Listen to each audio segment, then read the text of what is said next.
Welcome to another episode of the Money Bru.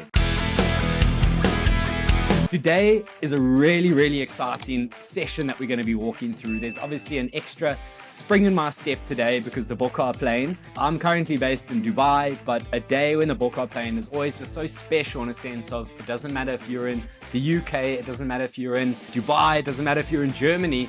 All of the South Africans come out of the woodworks and it's just a massive day of unity. Obviously, to all of the viewers back home in South Africa, I'm extremely jealous. It's nowhere quite like being at home for a game. Damn right!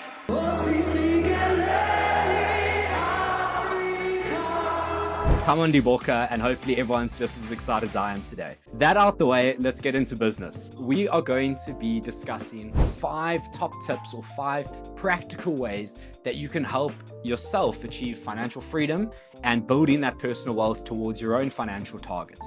Throughout today's session, we're going to be doing some exercises, so please have a pen and paper ready if you're ready to get started on this journey today. Otherwise, feel free to sit back, listen along, and revisit the video at a later stage. Point number 1 is what I like to call clarity. Clarity is understanding your current financial position. Now, this is split into 2 core areas. One is, what is your wealth today? What is your current financial position? And the second we're going to be looking at is, what are your ongoing incomes and expenses on a month-to-month basis? And then later in the video, we're going to be talking about how we can optimize that into your new plan going forward to create financial freedom. Grab a pen and paper, and we're going to start this exercise. I will have a financial model or a small basic model where you can do this in an Excel sheet. If you just click on the link below, you'll be able to access this. But for the purpose of today, let's keep it simple. Get out a pen and get out a paper, and let's get started. On the one side of the paper, I want you to draw up your financial position. So just label it financial position. Now, this is going to be looking at what do I currently have in terms of my cash or liquid resources. So this could include, what is your bank balance today? How much do you have in your savings account or multiple savings accounts if that's the case? We're not necessarily looking at what is the value of your grandma's teaspoon collection that you left you 10 years ago that's sitting in the attic. We're just talking about cash resources that can be accessed within a short space of time. Within the next 15 to 30 days, if something happened and you needed to get money together to pay for something, what is that value? So we're going to be looking at, as I said, your cash reserves, your savings, your investment portfolio, and then on the other side, your liabilities and your debt and the credit that you have. So what is your current credit card sitting at? What are some of the short-term loans that you have? Or how much do you owe your friend for paying for the beers for the last 10 weekends? What are the amounts that you have to pay out within the next 15 to 30 to 60 days? Once you've got that written down, it's mainly just a point for you to get clarity, being our first point, clarity over what is your current financial position. It just gives you a bit of either a sense of a reality check, maybe a bit of optimism if you look at that and say, wow, I actually have a lot more than I thought I did. Or on the other side, you're looking at it and thinking, I need to have some kind of a change. And that's exactly what today is going to be working through. The second side of the page, so if you've now got that written down, you should have your assets or the things that you own, your cash and everything, and you'll have a total figure for that. You will then have all of your liabilities and the amounts that you owe out to other people, and that will kind of give you your net cash position at the moment. Now we're going to park that to one side and move on to the second half of the page. The second half of the page is now talking about your incomes and expenses. Now this is really important and going to be a big part of what we discussed today, is optimizing this month-to-month expense, your incomes and expenses. If you sat there at home and you're not saving as much as you like to, if you are building up your debt and you can't clear it, if you are in a situation where you're inconsistent with your savings, if you're the type of person that saves for 3 months and then doesn't save for another 6 months, then goes back to it, or dips into your savings very often, then this video is for you, because that is a habit that needs to be changed in order to unlock your potential and unlock your wealth in the future. Back to our right-hand side of the page where we talk about incomes and expenses. Let's start off with the incomes. Now, for a lot of you sitting there today, this will simply be one figure, and that's your salary on a month-to-month basis. For others, if you're an entrepreneur, a business owner, it may be multiple different income streams. So you just need to map out all of the income that you're getting on a month-to-month basis. For entrepreneurs or business owners, it might be more difficult because it fluctuates on a month-to-month basis. So what I would really encourage you to do is look at the past performance of the last year and how that's performed and say, this is on average what I'm going to be earning on a month-to-month basis. Now, this is not an exercise where you're going to be coming up in front of the class and presenting all of your figures. This is time for self-reflection. Be honest with yourself. So if you've done 100,000 in sales for the past 6 months, it's very unlikely that you're going to be doing 1 million on the months going forward. So really challenge yourself, be prudent, be reserved, and be honest with yourself as to what is the actual income likely going to be on a month-to-month basis going forward. Then we move on to our expenses. I typically like to see the expenses in 2 different buckets. So on your page, you've got income at the top, where you can list out whatever your incomes are. Now, when we move on to the expenses, I want to split this out into kind of semi-fixed, I call it, things that can't change in the next 15 to 30 days. So your house, if you're renting a flat, if you're renting a townhouse, that's something that would go into the semi-fixed. It can be changed when the end of your lease is up in 6 months or a year, but it's not something that we can change today. So that's kind of the top of your expenses, being the semi-fixed amounts. And then moving on to your more variable amounts, being the ones that can change much more frequently, whether that is your Netflix subscriptions or Spotify subscriptions, whether it is the money that you're spending on a weekend, typically going out with the family, going out with the boys, getting your hair done, whatever the case is, those are kind of your variable expenses. So now on the page, if we've been following, we should have a good idea of what is our income and what is our expenses on a month-to-month basis. Now, everyone here today will be in a different scenario. If you are in the scenario of your income is not covering your expenses, this is a more serious and radical change that needs to happen. So the first thing that you're going to be looking at is, are there expenses within the variable section that can be altered? Are there Netflix subscriptions that can be cancelled? Are there small-term impacts that can change and make you cash flow positive? If not, you've got to look at yourself and make some hard decisions of, have I taken a house that's out of my budget? Have I taken a car that's out of my budget? It may be a case that you were earning a great salary, circumstances changed, you moved jobs, and now you're on a lower salary. Often you're going to have to re-look at your semi-fixed costs and say, do these need to be adjusted because of the circumstances that have changed? Now, all of that encapsulated on the page, you've now completed step 1 of our exercise, which is clarity, just an understanding of what your finances are doing. That is step 1. Hello there. Please remember, this is not financial advice. It's just me sharing my personal journey and things that helped me along the way. The second point that we're going to be discussing today is changing your mindset. Now, what do we mean by this? Changing your mindset simply refers to how you see savings on a month-to-month basis. Now, let me tell you how a lot of people from the discussions I've had in South Africa, in the UK, in Dubai especially, is how do people view their savings on a month-to-month basis? A lot of the time, if you ask the question of how much money do you typically save, either people don't know the answer to that. Other people say, well, it really depends and it changes on a month-to-month basis depending on how well I've done or how much we've spent. Or there's just no clarity at all, no savings done at all. Now, this is a huge fundamental problem, and I'll tell you why, and why this simple shift in your mindset will change everything for you. A lot of people are viewing it as a residual value. It's whatever I've got left at the end of the month is what I can put into savings. So we get to the start of the month. Let's walk through the typical journey of what a lot of our viewers today will be experiencing. Day 1, you get your salary, it's payday, fantastic, let's go out and have a dinner, let's go out and have a beer. The month goes by, you see that there's a couple grand left in your account and you think, I have a little bit of money to play with. You maybe got out for that extra dinner 3 weeks into the month, or whatever the case is. And you get to the end of the month and you say, I've got 500 Rand, 500 dirham, $500 left in my bank account. I'm going to then put that into savings.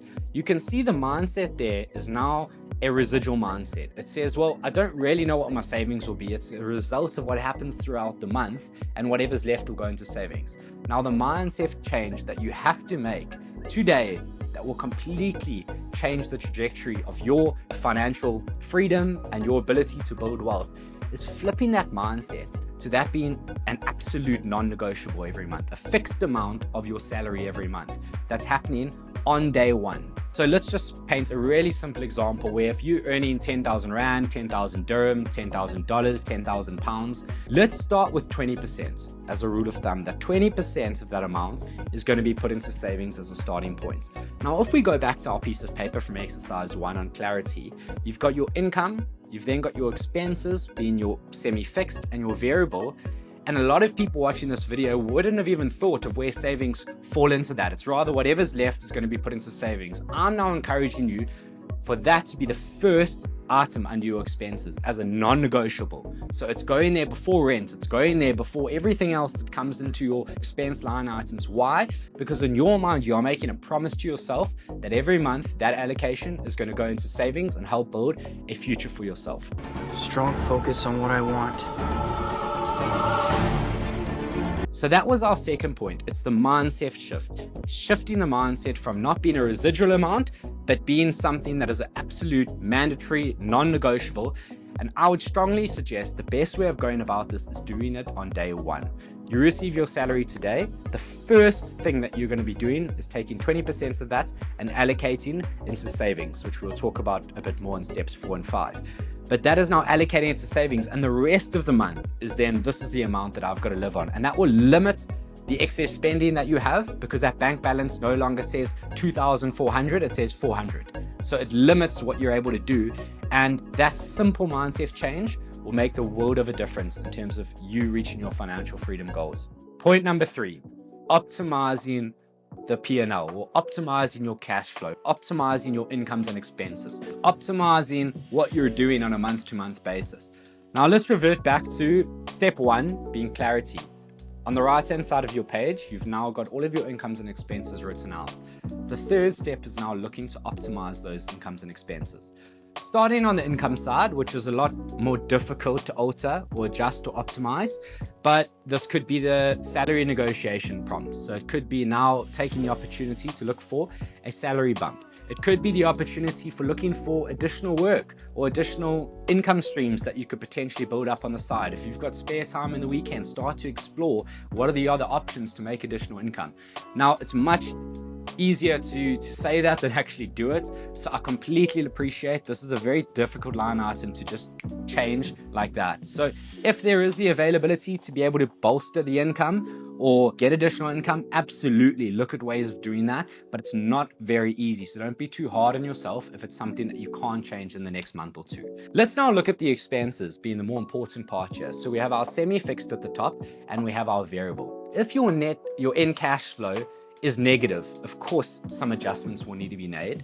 If your end cash flow has got a small amount left to be able to put into savings, it's something for you to personally look at and say, I need to put the 20% of this, am I still covering that 20% of savings? For the expense side, the only way that we're going to have more cash flow at the end of the month to put into savings, or whatever the case is to optimize our expenses, to reduce them where possible. So let's start with the variable costs that we can change. Subscriptions. Are you and your partner having separate Spotify accounts, separate Netflix accounts, separate Amazon accounts that become consolidated into a family account? That is a small saving. Are you going out 4 times a week and that could potentially be cut down to 2? And what is the impact in terms of how much additional savings will that give you at the end of the month? So that's really what I mean by optimizing your expenses, going through it line by line, starting with the variable and saying what can be adjusted here? What am I comfortable to adjust to? Now, if you find yourself in a position where you've adjusted quite aggressively and you've changed a lot of these variable expenses, but it's not really moving the needle and it's not really changing, making a huge impact on the bottom line, that's when you start to have to take some serious decisions as to what are the semi-fixed costs that I need to now reconsider. What are the bigger costs in my life that I potentially need to readjust for? This could be a rental apartment that you take in, as we discussed earlier. It could be your higher purchase fees on your car, or if you're renting a car, your rental, the car fees that you're paying for rental. Which one of those costs need to be adjusted that will make a big difference? So usually it's the house being the biggest one. Your rental cost is generally one of your bigger costs each month, or your mortgage costs.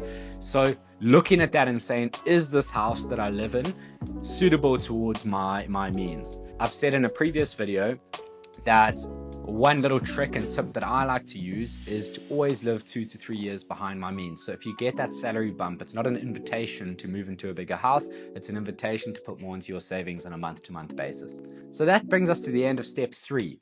Hopefully now you've got a good understanding and a good clarity over your financial position, your month-to-month expenses. You now have reviewed those expenses and you've looked to a way that you can optimize them. And finally, you've shifted your mindset to put more pressure on yourself to save as a non-negotiable on a month-to-month basis. Moving into step 4 is, what do we do with our savings? So we've now covered the example of, let's assume 10,000 is your income in whatever currency that is. We've allocated 20%, so 2,000 into savings. So the next thing is, what do we do with this 20% of savings? We're going to cover it at a very high level today. There is a separate video that we've shot specifically talking about how that 20% is split up and how you should analyze it in more detail. But for today, and keeping it very high level, that 20% that's going into savings, where that's going to be invested is going to very much depend on you as an individual. So what is your risk appetite? You know, if you're 80 years old, it's unlikely that 90% of that savings is going to go into a crypto fund. If you're 20 years old, you shouldn't be putting 90% of that into a fixed savings account. So it really does depend on your risk appetite, your age, your style of life, what your obligations are. Do you have a family? Do you have kids?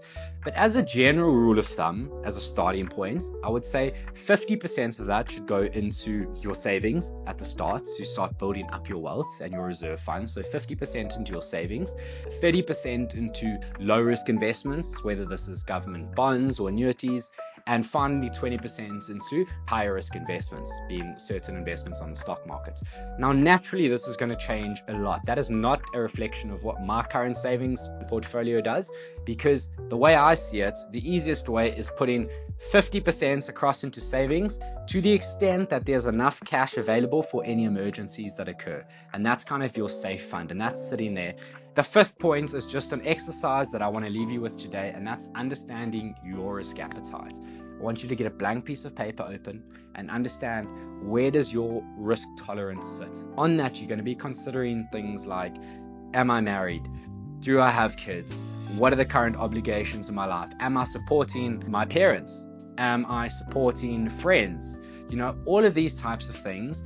And then also looking at you as an individual. We all know that there's the risk versus return. The higher the risk, the higher return. Now, if you are 20 to 30, you're typically going to have a high risk appetite. If you are 30 to 40 to 50, it may be a medium risk appetite. And then obviously as you reach retirement, that risk appetite reduces down. So the weighting of your portfolio towards high risk and low risk investments is going to be very different.